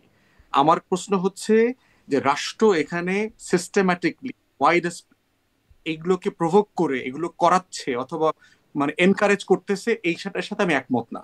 আমি যেটা দেখতে পাচ্ছি তার ফেইলিউরটা হচ্ছে রাষ্ট্রের ব্যুরোক্রেসি ফেল করেছে বলে, রাষ্ট্রের কাঠামো ফেল করেছে বলে সে পারছে না আসলে। এইটা হচ্ছে আমার জায়গা। আমি পুলিশে দেখেছি, আমি বিভিন্ন জায়গাতে যখন জেলায় যাই, আমি পুলিশ প্রশাসনের সাথে বসি, ডিসি এসপির সাথে বসি, স্থানীয় প্রশাসনকে বোঝার চেষ্টা করি, সিম্পলি কাঠামো ভেঙে পড়েছে। আপনার একটা বিশাল সংখ্যক, ধরেন 20% 30% পুলিশ ফোর্স নাই, রিটায়ার করেছে, কিন্তু রিক্রুটমেন্ট নাই, কারণ ট্রেজারিতে টাকা নাই বলে রিক্রুট করতে পারছে না। যারা আছে একটা বিশাল অংশ আগের জমানার বেনিফিশিয়ারি, বাদ দিতে পারছে না। এই মোরালকে ম্যানেজ করা, এই যে একটা পাওয়ার কাঠামোর একটা ভ্যাকুয়াম তৈরি হয়েছে, এটার ফেলিউর এখানে আছে। কিন্তু এটা হচ্ছে গত রেজিমের থেকে পার্থক্য, যে রাষ্ট্র এটাকে ম্যানেজ করতে চায় না অথবা বিচার করতে চায় না। বিচার করলে তো আপনার বলে দিত, আওয়ামী লীগের কোনো নেতারা তো বেইল পাতেও না।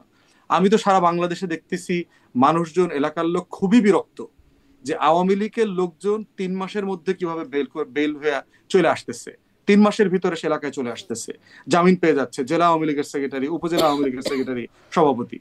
এখন প্রশ্ন হচ্ছে, আমার কাছে এটা মনে হয়নি এটা হলো পার্থক্যের জায়গা। আমি বলছি না যে এই সরকারের শতভাগ এখানে সফলতা আছে, কিন্তু ফেলিওরটা সরকারের সিস্টেম্যাটিক না। ফেলিওরটা সরকারের মানে একেবারে প্রভোগ করে ইচ্ছা করে এগুলো করাচ্ছে তেমনটা না, এটা আমি মনে করি। জি, বেসারফত একটু এই আলোচনায় যে আরও একটা আলোচনায় একটু যেতে চাই, আমার সময় পরে পাবো না, যে আহ, প্রধান উপদেষ্টা বিভিন্ন চীন সফর গেলেন, তারপরে সে বিমস্টেক ব্যাংককে গেলেন, সেখানে গিয়ে নরেন্দ্র মোদীর সাথে বৈঠক করলেন, সামনে কাতারও যাবেন আমরা জানতে পারছি। এবং এই নরেন্দ্র মোদীর সাথে বৈঠকটা একটা খুবই ইতিবাচক, একটা দারুণ ব্যাপার, যেটাকে আমরাও খুব ইতিবাচকভাবেই উপস্থাপন করবার চেষ্টা করলাম। আমাদের প্রেস সচিব, প্রধান উপদেষ্টার প্রেস সচিব, তিনি কনস্ট্রাকটিভ, প্রোডাক্টিভ অ্যান্ড ফ্রুটফুল এই শব্দগুলো বা বিশেষণগুলো তিনি ব্যবহার করলেন। কিন্তু তারপর তিনি পোস্টও করলেন। ভারতের পক্ষ থেকে গণমাধ্যমগুলো, একদম স্বনামধন্য গণমাধ্যমগুলো, সবগুলোর মধ্যেই দেখলাম তারা বলছেন যে বাংলাদেশের ভার্সন সেটা অসত্য, ইনঅ্যাকিউরেট, মিসচিভাস, ম্যালিশিয়াস, এবং এই শব্দগুলো ব্যবহার করছে, বলছে রাজনৈতিক উদ্দেশ্য প্রণোদিত। মানে আমাদের ভাবমূর্তি আসলে একটা উজ্জ্বল জায়গায় আমরা ধারণাই করছিলাম, উজ্জ্বল হলো নাকি আসলে মলিন হলো? মাসুদ কামাল, কি হলো আসলে এই বিষয়টাতে? দেখেন, আমি না এটা নিয়ে বলেছি, নিজে বহুবার বলেছি। একটা জিনিস হলো কি, আপনি একটা কিছু বলে দিলেন, এই যে আমি তো ওখানে যে মোটামুটি জয় করে এসেছি বলে দিলেন, 2 দিন পরে দেখলেন যে আপনি হেরে গেছেন। তাহলে ওই বলে ওই কয়েক ঘন্টার জন্য একটা বাহাদুরি দেখানোর দরকারটা কি? আমার কথা হলো এখানেই। দেখেন, আপনি যে ব্যাখ্যাটা দিলেন যে আমাদের এখানকার, বিশেষ করে আমার প্রেস সেক্রেটারি যিনি আছেন, প্রধান উপদেষ্টার, ওনার কথাবার্তা না, আমার মনে হয় ওনাকে একটু লাগাম টানানো উচিত, ওনার মুখে একটু লাগাম পরানো উচিত আমি মনে করি। উনি কথাবার্তা বলেন পলিটিক্যাল লিডারের মতো। ভাই, এটা ওনার মাথায় রাখতে হবে, এটা একটা পলিটিক্যাল গভর্নমেন্টই না। আপনি পলিটিক্যাল লিডারের মতো কথা বলেন কেন? এবং বেশি কথা বলতে যে যেটা হয়, ইদানিং দেখি যে উনি কোনো টক শোতে আর যান না, একা না হলে যান না। মানে উনি সিনিয়র সেক্রেটারি হওয়ার পরে ওনার জাত বোধ অনেক উপরে উঠছে আর কি। উনি এখন আমাদের মতো লোকের সঙ্গে আর টক শোতে বসেন না। এখন উনি একা একা হলে বসেন, নাহলে বসেন না। বিভিন্ন জায়গায় টিভিতে আমি দেখছি, ওই টিভি লোকগুলো আমাকে বলে যে উনি নাকি শর্ত দিয়েছেন, একা হলে উনি আসবেন, আর না হলে আসবেন না। এটা আগের গভর্নমেন্টে দেখতাম নাইমুল ইসলাম খান এই কাজ করতো, যে উনি একা হলে যাবেন, না হলে যাবেন না। তো উনিও তাই করতেছেন। যে কেন করতেছেন? যাতে এদের নাকি বিতর্ক এড়ানো যায়। আমি বলি যে ভাই, যে লোক বিতর্ক করা যার অভ্যাস, বিতর্ক তৈরি করা যার সহজাত প্রবৃত্তি, সে তো বিতর্ক একা হলেও করবে। এখানে তার সঙ্গে কে ছিল? সে এটা নিয়ে একটা বিতর্ক তৈরি করে নাই। ভারতীয় বিভিন্ন গণমাধ্যম, আমি ভারতের বাংলা গণমাধ্যমগুলি বাদ দিলাম, ইংরেজি বিভিন্ন গণমাধ্যমে ওনার এই যে মানে ব্রিফিংটাকে যেভাবে তারা বিশেষায়িত করেছে, এটা কি আমাদের সারা দুনিয়ার কাছে মাথা উঁচু করেছে? কই, তখন তো দেখলাম না যে আমাদের এখান থেকে কোনো প্রতিবাদ করতে, না এটা আমাদের দুষ্টামিপূর্ণ বক্তব্য না, অথবা উদ্দেশ্য প্রণোদিত বক্তব্য না, কই তা তো দেখলাম না এটা বলতে। উনি তো ওনার বক্তব্যের পক্ষে কোনো ডকুমেন্ট হাজির করতে পারলেন না। পারলেন কি? পারলেন না তো। প্রথম দিনে আমি সন্দেহ করেছিলাম যে আমার যতটুকু অভিজ্ঞতা, ভাই আমি তো টুকটাক সাংবাদিকতা করছি, প্রায় 30-35 না, বছর কিন্তু সাংবাদিকতা মাসুদ করছি কামাল, মানে ভাই। এই ডকুমেন্ট হাজির লেভেলের করবেন কি বৈঠকে করে? এখানে এভাবে তো কথা হয় আলোচনা না। হচ্ছে। দুঃখিত, আমি একটু জি, ইন্টারাপ্ট করে ফেললাম আপনাকে, আমি দুঃখিত, কিন্তু এই কথাটা আমার মনে হলো যে আপনি বলছেন ডকুমেন্ট হাজির হাজির করতে পারলেন না, কিন্তু ডকুমেন্টটা হাজির করবেন কি করে? মানে তিনি তো আসলে বৈঠকে আলোচনার প্রেক্ষিতে তিনি তার বক্তব্যটা বলছেন, ডকুমেন্টটা কিভাবে দেবেন? না না, তাহলে ওরা কেন, তাহলে ওরা অস্বীকার করতেছে কেন? ওরা কেন বলতেছে যে এই কথার এই অর্থ নয়? ওরা তো বলতেছে, হুম। ওদের মিডিয়া তো বলতেছে না ভাই, তো সেইটার আপনি প্রতিবাদ দেন। আপনি সেই সেই ওদের এই বক্তব্য, যে বক্তব্যে ভারতের একাধিক, একটা দুটো না কিন্তু একাধিক ইংরেজি দৈনিকে, একাধিক ইংরেজি সংবাদ এটা কিন্তু সেই রিপাবলিক টিভির কে যাত্রার ভঙ্গে কথা বলতেছে, এটা বলে কিন্তু ভাই পার পাওয়া যাবে না। এটা বলে পার পাওয়া যাবে না, ওখানে অনেক আরো বড় সংবাদ মাধ্যমে বলছে। তো সেই বক্তব্যের প্রেক্ষিতে আমাদের বক্তব্যটা কি বলেন আপনি? যখন ওরা আমাদেরকে এইভাবে, আমাদের প্রেস সেক্রেটারিকে এইভাবে তারা সংজ্ঞায়িত করলো, এইভাবে বিশেষায়িত করলো, তার জবাবটা আমরা কি দিতে পারলাম? পারলাম কিছু? চুপ করে বসে আছি। তার মানে কি হলো, তাদেরটা স্ট্যান্ড করলো এবং প্রমাণিত হইলো যে আমাদের এই লোক এই ধরনের কথাবার্তা বলে। এখন প্রধান উপদেষ্টা প্রেস সেক্রেটারি এই ধরনের কথাবার্তা বলবে, এটা তো আমাদের জাতির জন্য সম্মান বয়ে আনে না? আনে কি? আনে না তো ভাই। আমি তো এরকম অন্য কারোর সঙ্গে সময় এরকম তো দেখি নাই, এই ক্ষেত্রে দেখলাম কেন? তো এইগুলি ভাই বাস্তবতা, এটা মানতে হবে, এটা মানতে হবে। উনি ওই পদের যোগ্য নন, কথা পরিষ্কার। এবং এটা নিয়ে আমি খুব হতাশটা কেন, ডক্টর ইউনূস অনেককে অনেক গুরুত্বপূর্ণ পদে বসিয়েছেন যা নাকি সেই পদে বসার যোগ্য নন। এই ডক্টর ইউনূস বসিয়েছেন, এটা ওনার স্টাইল। হয়তো এই স্টাইল দিয়ে উনি অগ্রসর হবেন, কিছু করার নাই। আপনি একটু মানে আমরা তো যেহেতু আপনি নিয়তি মেনে নিয়েছি। মানে সিনিয়র সাংবাদিক হিসেবে আপনার এই বক্তব্যটা রাখছেন যে সাংবাদিকতার অভিজ্ঞতা, মানে এই যে ভারতীয় গণমাধ্যমে যে আসলো সোর্স, তারা সবগুলোতে সোর্সের বরাত দিয়ে, মানে এটা কি সোর্স বলার মতো একটা কথা? মানে কেন সোর্স এর বরাত দিয়ে বলা? এটাই কি মানে এরকমটাই হবার কথা? এই এই জায়গাটা আমার পছন্দ হয় নাই। পছন্দ হয় নাই মানে কি, ওনারা যখন এত বড়, দেখেন আমাদের আমাদের আমি যাকে আমি অযোগ্যই বলি আর যাই বলি, বাট উনিও তো একটা পোস্টে আছেন, তাই না? আমাদের চিফ অ্যাডভাইজার, উনি প্রেস সেক্রেটারি। ওনার বক্তব্যকে আপনি যখন নাকি বাতিল করে দিবেন, অথবা ওই বক্তব্যকে নিয়ে যারা আপনি তির্যক মন্তব্যে মানে বিদ্ধ করবেন, তখন কেবল সোর্সের উপর ডিপেন্ড করে। সোর্স মানে কি? সোর্স তো অনির্দিষ্ট একটা উৎস বললেন। আপনি আমার তো একটা এটাও অনুষ্ঠানে কিন্তু, বলছিলেন যে সোর্স আমরা ডান পকেটে বাম পকেটে রাখি, এরকম একটা হ্যাঁ আমার অনুষ্ঠানেই বলছিলেন। ওটাই আমি বললাম। ওটাই তো বলছি। তো ওটাও কিন্তু আমার কাছে, এবং আমি ইন্টারেস্টিংলি আমি সবগুলির মাধ্যমে দেখেছি সবাই সোর্সটাই বলছে, সোর্স বলছে। এটাও আমার কাছে ভালো লাগে নাই। কিন্তু আমার কথাটা কিন্তু তা না, আমি বলি আপনাকে, মূল কথাটা হলো কি, দরকারটা কি ছিল এগুলি বলার? এই যে আমাদের আরেকজন, ওই যে আপনার খলিল সাহেব, উনি এসে বললেন, প্রথম দিনে খবর পেলাম আমরা যে মিয়ানমার নাকি 1,80,000 লোককে ফেরত নেবে। এখন শুনি ফেরত দিবে না, তাহলে কি করবে ওরা? আমরা যে তালিকা দিয়েছিলাম, আমাদের মানে কি আগের গভর্নমেন্ট দিয়েছিল, কিন্তু হাসিনা গভর্নমেন্ট যে তালিকা দিয়েছিল, সেখান থেকে তারা 1,80,000-কে তাদের দেশের অধিবাসী, নাগরিকও না, অধিবাসী বলে তারা মেনে নিয়েছে। আরো যাচাই বাছাই চলছে। তো এখানে ফেরত দেওয়ার প্রশ্নটা আসলো কোথা থেকে? কোথেকে আসলো? এই লোকটা নাকি বিদেশ থেকে আমদানি করছে, সে নাকি হাই প্রফেশনাল, নাকি হাই কি নাম ভুলেও দেয়, একটা কিছু, একটা বিশাল কিছু। উনি ভাই তার সঙ্গে সে কার সঙ্গে আলাপ করছে? মিয়ানমার গভর্নমেন্ট, ওটা কোনো অফিসিয়াল মিটিং ছিল? এটা কি কোনো অফিসিয়াল ডিসিশন ছিল? কিছুই না। খোসালাপের পক্ষে উনি বলছে, ওইটা সে চালাই দিল, এই প্রেস সেক্রেটারি চালাই দিল। তো এইগুলি ঠিক না।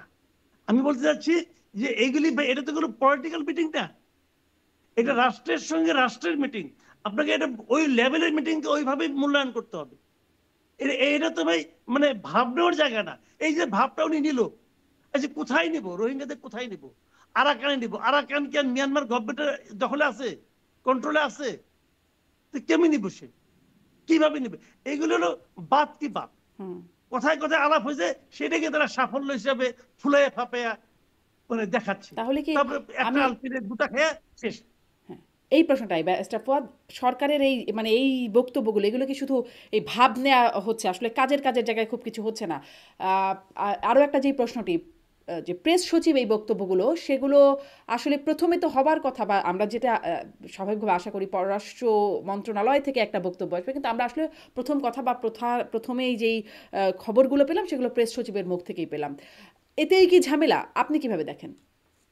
না, কোনো ঝামেলা নাই তো। আপনার যেখানে প্রধান উপদেষ্টা হেড অফ স্টেট হিসেবে সফরে যাচ্ছেন, সেখানে তার কার্যক্রম ব্রিফ তো তার প্রেস সেক্রেটারি করবেন। বাংলাদেশের বিদেশ নীতি সংশ্লিষ্ট কোনো বিষয় যদি থাকে, সেক্ষেত্রে পররাষ্ট্র উপদেষ্টাও কথা বলতে পারেন, ব্রিফ করতে পারেন, অথবা পুরো টিম ডেলিগেশন আকারে ডিসাইড করে আলোচনা করতে পারেন যে আজকের প্রোগ্রামের ব্রিফিং কে করবেন। রেলেভেন্ট পার্সনরা সাধারণত এটা করেন। তো এখানে কোনো ফ্লেক্সিবিলিটি আছে, এখানে কোনো ঝামেলা আমি দেখতে পাচ্ছি না। দ্বিতীয়ত হচ্ছে, আপনি প্রেস সেক্রেটারির যে শব্দগুলো বলেছেন, এটার কাউন্টারে ইন্ডিয়ান যাদেরকে কোট করেছেন, এটা কিন্তু গণমাধ্যমকে কোট করেছেন, এবং গণমাধ্যমও আবার বলেছে তাদের সোর্স বিশেষ সোর্স থেকে এসছে, এবং তারা এটা স্পেসিফাই করে নাই। এর মানে হচ্ছে প্রেস সেক্রেটারির বক্তব্যের কাউন্টার বক্তব্যটা দিল্লির অ্যাডমিনিস্ট্রেশনের বক্তব্য না, যে এটা ম্যালিশিয়াস, বানানো, এরকম হয় নাই, এই ধরনের কথা ইন্ডিয়ান এস্টাবলিশমেন্ট বলে নাই, স্টেট বলে নাই। তাহলে সেক্ষেত্রে বাংলাদেশের প্রেস সেক্রেটারি অফিসিয়ালি যেটা বলেছে, এই বক্তব্যটা স্ট্যান্ড করে, এবং এইটা করবার মধ্য দিয়ে কোনো দেশ স্পেসিফিকলি কিছু অ্যাচিভ করেছে এটা বোঝায় না। যেমন আপনি তিনটা শব্দ ব্যবহার করেছেন, যে একটা বলেছেন ফ্রুটফুল হয়েছে, তাই না? এটা মানে একটা প্রেস সচিব ফলপ্রসূ বলেছেন।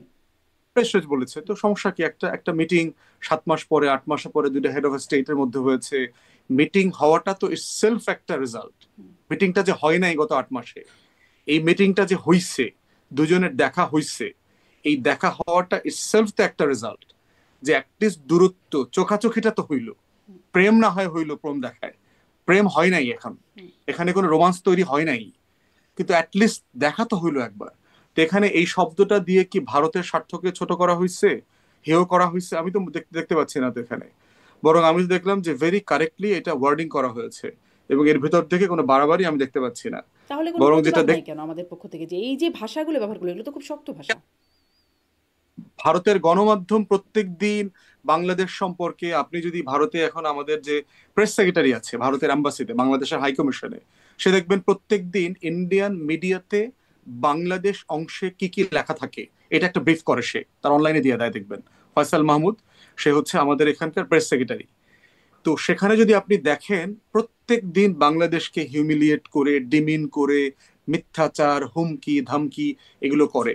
এখন গণমাধ্যমের প্রত্যেক দিনের বক্তব্য নিয়ে কি কি আপনার না, বাংলাদেশ এটা তো আর রাষ্ট্র ব্যস্ত প্রত্যেক দিনের বক্তব্য না, এটা একটা খুব ইম্পর্টেন্ট জায়গা মানে, এবং এটি এটি ওই যে যেটি বলে মাসুদ কামাল বলছেন, এটি তো আর রিপাবলিক টিভি বা এই ধরনের টিভি না, একদম Hindustan Times, the print, credible Tribune, সব গুরুত্বপূর্ণ যেগুলো আসলে বিশ্বাসযোগ্য বলে আমরা ধরি, স্বনামধন্য সুনামধন্য, সেই কেউ নাই, ইন্ডিয়াতে কোনো মিডিয়া নাই আপা এরকম, এই একটাও নাই। বাংলাদেশ না কোনো ক্রেডিবল মিডিয়া নাই। বিকজ আমি অনেকগুলো মিডিয়াতে ইন্টারভিউ দেই তো রেগুলার, এবং আমি এখন কোথাও কথা বলি না, কারণ তারা হচ্ছে আপনাকে মিসকোট করবে, আপনার ওই গত রেজিমের সময় বিভিন্ন টেলিভিশনে নিয়ে নিয়ে আপনাকে হস্টেজ করবে, ট্র্যাপ করবে 4 জন 5 জন মিলে এসে, এরপরে ফেক কোশ্চেন করবে, এগুলো করবে।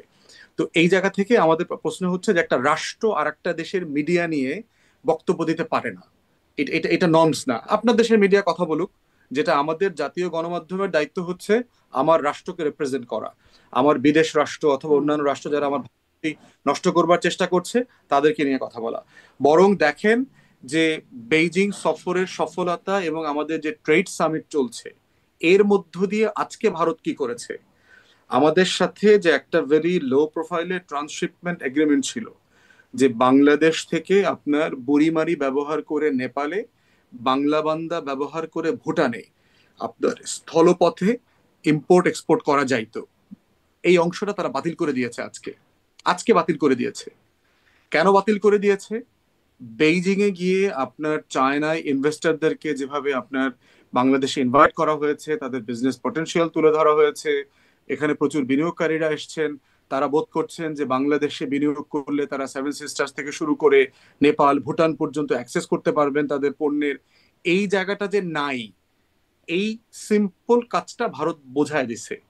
মানে জাতি হিসাবে কি পরিমাণ হিংসাত্মক সে চিন্তা করেন, যে ন্যূনতম প্রতিবেশী সুলভ ভদ্রতা তার মধ্যে যে নাই, এটা সে আজকে প্রমাণ করে দিয়েছে।